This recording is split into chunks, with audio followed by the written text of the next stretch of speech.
So today we're in Tabua, and it's about 2 weeks since we had the Madeira Flower Festival, which is wonderful.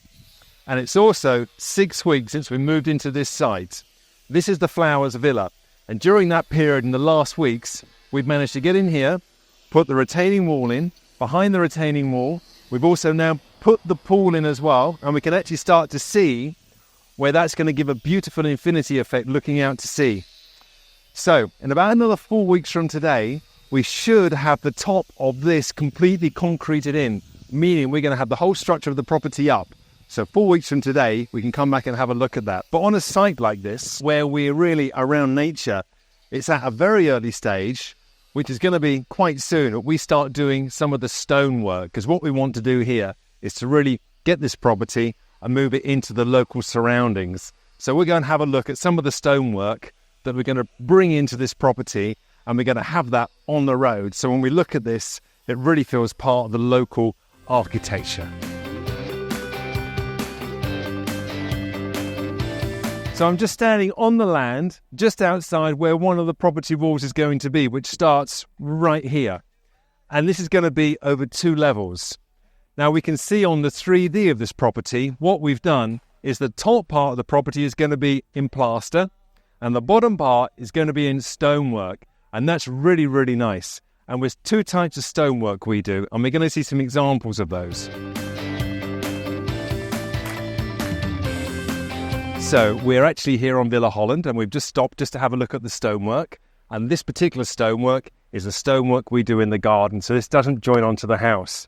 And when we do this, what we're trying to do is if we look out over to the side here, we're bringing the banana fields and all of the stonework, which is outside on the agricultural walls, into the property. So that's garden stonework. So we've just visited another property.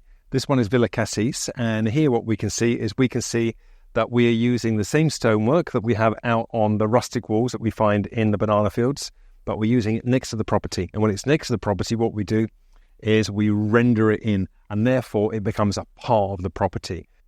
Although we are supposed to be filming walls, I can't just help but look at the garden. And I remember when we were planting this, the structure wasn't long since up. We'd just about got down some of the porcelain tiles, and the garden went in. And the garden went in so early, it was so small. And look at it now, it's just fast, and all the advantages of getting into a project quickly. It looks great.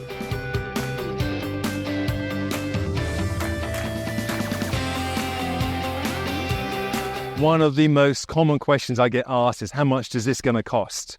Obviously, I can't answer that because we've done a contract and a deal with our current client. So another way to sort of approach that is to say, if this was finished, and this is a 3-bedroom, very beautiful villa in a very nice location with a stunning view, of course, it's going to be quite considerable.